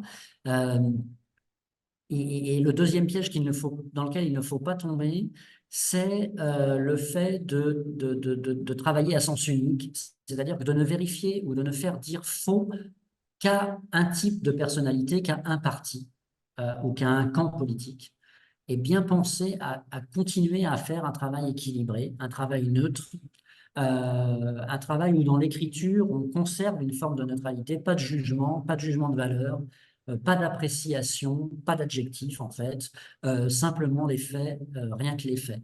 Et je dirais que cette crédibilité-là, elle est quasiment inattaquable quand sur le plan de l'investigation, elle est totalement bordée. Alors, elle sera toujours attaquable par des pouvoirs coercitifs, hein, on est d'accord, mais en tout cas, elle prémunira grandement de beaucoup de dérapages et de beaucoup de moyens de coercition. Charles Dubois du Gabon qui demande est-ce que vous pensez que les organisations de fact-checking sont essentielles pour garantir la véracité de l'information dans le monde d'aujourd'hui? Alors moi, je pense que le bon journalisme est essentiel pour garantir la véracité de l'information. J'ai conscience on va dire, de m'attaquer à un certain nombre de mes confrères quand je dis ça, parce que le bon journalisme n'est pas ce qui est le plus communément produit dans les médias aujourd'hui dans le monde. Euh, il faut le dire, il faut être capable de le reconnaître, je pense. Et j'en veux pour preuve la difficulté qu'ont les médias aujourd'hui à respecter les 31 critères du code de principe de l'IFCN, qui ne sont pas l'alpha et l'oméga du journalisme, hein, on est d'accord, mais qui sont des critères tellement évidents quand on les lit comme ça, qu'on se demande comment des médias peuvent ne pas les respecter, en fait. C'est plutôt ça le problème, en fait. Je vais vous donner un exemple. Par exemple, il y a dans ces 31 critères, un critère qui fait trébucher beaucoup de candidats à ce label, qui est le critère de correction des erreurs. Vous êtes un média, vous racontez n'importe quoi sur un sujet, vous faites une erreur, quoi. Voilà, ça peut arriver, tout le monde fait des erreurs. Vous devez être capable d'en informer votre public. Vous dites, hier, j'ai publié ça ou j'ai dit ça à l'antenne, c'était faux. Je me suis trompé, donc je corrige, c'était pas ça qu'il fallait entendre, c'était ça. Bon. Faire ce travail-là, aujourd'hui, très peu de médias sont en capacité de l'assurer. Ce n'est pas dans leur fonctionnement de départ. Ce n'est pas quelque chose de pris en compte, alors que c'est quelque chose qui est présent dans les chartes de déontologie journalistique depuis toujours. Je veux dire, c'est présent dans la charte, par exemple, des droits et devoirs des journalistes français, du syndicat national des journalistes en France, depuis 1914. Donc, il n'est pas possible, en fait, de nier ça. Ça, c'est dans les critères de l'IFCN. Ça, c'est ce qui fait, encore une fois, hein, je vous l'assure, c'est ce qui fait qu'un certain nombre de gens vous disent, ah ben non, du coup, je ne peux pas obtenir le label. Voilà. Et il y en a d'autres comme ça, hein, tout aussi basiques. Donc, je dirais qu'en fait, pour lutter contre la désinformation, il faut d'abord qu'il y ait un public aussi averti, qui sache que la désinformation existe et qu'ils peuvent en être victimes n'importe quand. Et que pour s'en prémunir, il existe dans certains endroits autour d'eux, sur Internet et les réseaux sociaux aussi, des acteurs qui sont capables de leur donner une information vérifiée. Aujourd'hui, avec combien de médias autour de vous êtes-vous tranquille pour affirmer ça? Moi, j'en connais pas des tonnes. Voilà. Donc, il y en a un peu dans mon environnement en France, mais pas tous et pas tous au même niveau. Et, et dans un certain nombre de pays que je fréquente, y compris le Gabon que vous avez cité, c'est quand même pas simple, en fait, hein, parce que tout le monde veut parler de politique. Et en fait, les journalistes dans un certain nombre de pays, ils veulent parler politique. Alors, c'est pas tellement parce que les débats d'idées politiques les intéressent, c'est pour pouvoir donner leur avis à eux. Donc, tant qu'on aura des médias qui font ça, on ne sera pas en mesure de dire que les médias sont les mieux placés pour lutter contre la désinformation. C'est l'avant-dernière question, promis. Dans un univers où l'accès à des réseaux sociaux comme WhatsApp est plus répandu pour la diffusion d'informations par médias et activistes, est-il possible que le mécanisme mis en œuvre par Facebook ou mis en œuvre sur Facebook pour checker les fake news soit aussi implémenté sur WhatsApp? En fait, on peut travailler à partir, on peut déjà, même dans le programme de Facebook, travailler à partir de choses qui seraient véhiculées sur WhatsApp, hein. Et puis d'ailleurs, il est très rare que des choses ne soient véhiculées que par un seul canal. En réalité, vous savez, les fausses informations, elles ont une forme de vie assez largement cyclique. C'est-à-dire qu'en fait, vous avez comme ça des fausses informations qui reviennent par saison. Ouais. Donc, il y a les fausses informations sur les vaccins qui reviennent en période de vaccination. Il y a les fausses informations politiques qui reviennent au gré des échéances électorales. Et c'est les mêmes souvent. Les mêmes retravaillés un peu différemment. Voilà. Et ça tourne comme ça autour du globe. Et on l'observe très bien. Pendant la Covid, c'était flagrant, en fait, la manière dont les fausses informations passaient les barrières de langue et les pays et tournaient comme ça autour du globe. Les fact-checkers les voyaient apparaître à des dates très rapprochées, tout d'un coup en Europe, tout d'un coup en Amérique du Sud, tout d'un coup en Afrique, tout d'un coup en Asie, etc. Et on les voyait comme ça tourner autour du globe. Et donc, c'est vraiment quelque chose euh, que l'on peut, voilà, que l'on peut repérer assez facilement. Et il n'y a pas vraiment d'innovation, que ce soit sur WhatsApp ou ailleurs. Alors, la difficulté sur WhatsApp, c'est de pouvoir les repérer et être présent dans les groupes. Voilà, c'est moins accessible, etc. Mais il est très rare qu'on trouve dans WhatsApp quelque chose qui n'avait jamais circulé ailleurs ou qui n'est pas du tout accessible ailleurs. Et de toute façon, on ne peut pas courir contre toutes les fausses informations. Il y en aura toujours plus que de la bonne information.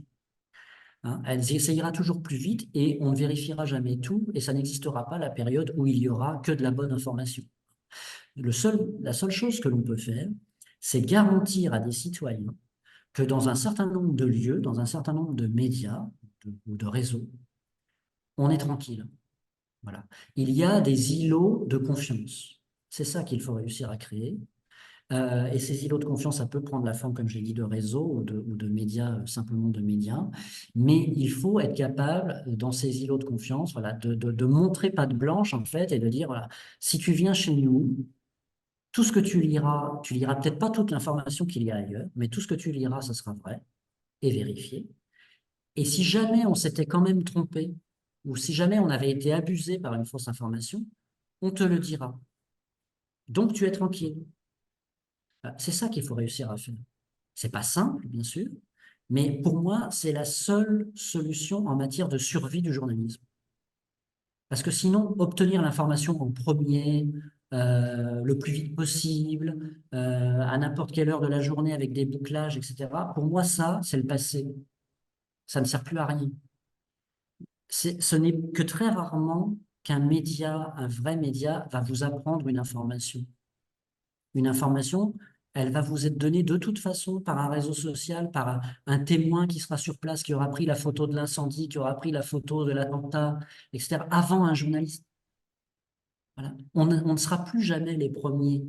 Ça ne sert plus à rien d'être les premiers. Ce qui est utile aujourd'hui, c'est d'être les meilleurs, l'information la plus fiable. Et l'information la plus fiable, ça va rarement avec le plus rapide. Si ça va avec, tant mieux, mais ça marche jamais comme ça. Je lis de façon aléatoirement trois questions, pris comme ça, au hasard. Ah, c'était pas l'avant-dernière Et alors. ouais, parce que c'est la dernière, on va finir avec ça. Non, non, mais allons-y, Euh, allons-y. Les médias africains sont-ils dans les initiatives de plateformes de Google et Facebook? Comment les nouveaux médias en fact-checking peuvent être pris dans ces initiatives? Une autre question, est-ce que les lignes éditoriales des médias n'influencent pas aussi sur la lutte contre la désinformation?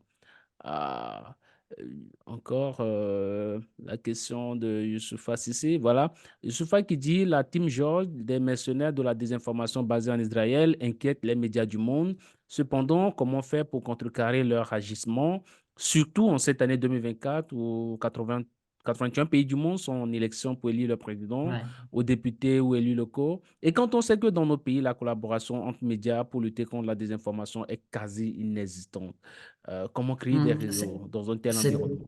c'est une excellente question. La question finalement des officines qui organisent la désinformation à l'échelle mondiale en utilisant notamment les réseaux sociaux. Alors ça, je dirais qu'en fait, c'est là où on a un réel problème, c'est que ces plateformes sont des outils redoutables. C'est-à-dire que ce sont à la fois des outils merveilleux de mise en relation, mais aussi des outils redoutables d'usage détourné pour véhiculer n'importe quoi. Et on n'a jamais été confronté à ça. Et par ailleurs, ce sont des outils privés que l'on ne régule pas ou très peu. Et donc, même si beaucoup de personnes n'aiment pas ça parce qu'elles confondent régulation et censure, mais moi, voilà, je suis partisan de la régulation de cette plateforme. Je pense qu'on ne peut pas les laisser faire n'importe quoi et décider de tout, et qu'elles peuvent tout à fait décider d'elles-mêmes et ont totalement les moyens de le faire, de limiter leur vulnérabilité aux opérations de désinformation. Elles sont tout à fait capables de le faire, elles ne le font pas, ça génère du trafic, la désinformation, ça génère du trafic, ça génère de l'argent, ça génère une économie, et ces plateformes, en fait, nous trompent très concrètement, et trompent nos gouvernements autour des enjeux qui sont les leurs face à la lutte contre la désinformation. Donc elles organisent des opérations comme celle dont je viens de vous parler, hein, mais elles les organisent dans un but de communication et avec des moyens qui sont sans commune mesure avec ce qu'elles engrangent par ailleurs de par l'activité désinformationnelle. Donc là, il y a effectivement un gros problème. Et ce problème, la solution ne peut être que dans la régulation, hélas, mais doit l'être par la régulation, voilà, par la, la, la nécessité de prendre en compte un travail plus éthique de par ces plateformes. Elles peuvent tout, hein. Elles nous connaissent parfaitement, elles peuvent tout à fait repérer de la même manière le travail d'officine qui sont dans une démarche totalement illégale. Sur les autres aspects, alors, il y avait comment on intègre ces programmes, hein, c'est ça. Alors, il me semble, hein, la première question, euh, être repéré par les plateformes, pouvoir collaborer avec ces plateformes, bon, ça peut néanmoins avoir du bon parce que ça peut vous amener peut-être aussi un peu de moyens pour démarrer une activité, même si philosophiquement on peut être un peu contre les démarches de ces plateformes, mais dans un premier temps, la philosophie, c'est pas toujours ce qui fait vivre, donc peut-être qu'on peut se servir de cette première manne pour lancer une activité et puis ensuite chercher ses propres fonds. Euh, En fait, il faut être capable de montrer qu'on est capable de faire un bon journalisme. En fait, je me souviens, pour reciter le Gabon dont on a parlé tout à l'heure, je me souviens très bien que face à un panel de journalistes, je m'étais positionné en leur expliquant, et si vous essayez une fois d'avoir un média qui ne donne que de l'information factuelle, vérifiée. Voilà, sans opinion, sans voilà. Qu'est-ce que ça donnerait? Est-ce qu'il n'y aurait pas tout un tas d'institutions, tout un tas de décideurs qui seraient prêts à s'abonner en se disant au moins dans ce média-là, on a quelque chose de certifié en fait. On a quelque chose de sûr, une information sur laquelle on peut se fonder et pas simplement du commentaire politique d'un énième éditorialiste qui pense que son avis est plus important que celui de son voisin. Est-ce qu'on n'aurait pas là quelque chose qui permettrait de se distinguer et qui peut-être ne plairait pas, on n'aurait peut-être pas des gens pour s'abonner parce que les gens n'ont pas forcément les moyens de prendre des abonnements, etc. Mais on pourrait peut-être générer des abonnements qui sont des abonnements euh, non pas de particuliers, mais d'institutions, d'entreprises, etc., qui sont les acteurs économiques, qui sont ceux qui ont besoin d'une information fiable aujourd'hui et qui très souvent, même si ça concerne l'Afrique, vont chercher cette information dans des médias internationaux comme RFI ou comme France 24, ou etc., alors que sur place, on pourrait leur donner cette information. Mais simplement, personne ne le fait. L'information factuelle, elle est trop dissoute dans un certain nombre de pays, dans du commentaire, dans des médias qui ne permettent pas de travailler sereinement et d'avoir à sa disposition les informations factuelles. Et puis l'autre question qui est en relation avec les lignes éditoriales, alors bien sûr, les lignes éditoriales, ça peut exister, mais une ligne éditoriale n'est pas une ligne politique, pas nécessairement quand même. Il ne faut pas tout confondre, en fait. Et donc, avoir une ligne éditoriale, c'est pas forcément être le média d'un parti. Ça, c'est autre chose. Et je pense que les médias partisans, ils ont peut-être une raison d'exister, mais c'est pas ceux-là qui vont nous emmener à la crédibilité nécessaire dans la lutte contre la désinformation. Et je pense que ça pouvait être amusant quand vous aviez un spectre limité de médias, papier, radio, télé. Voilà, là, les choses sont, on sait à peu près où tout le monde se situe et on se repère là-dedans sans trop de difficultés. Mais tout ça, c'est fini. Là, aujourd'hui, les gens qui sont en mesure d'apporter de l'information de manière partisane, ils n'ont pas besoin des médias pour s'exprimer.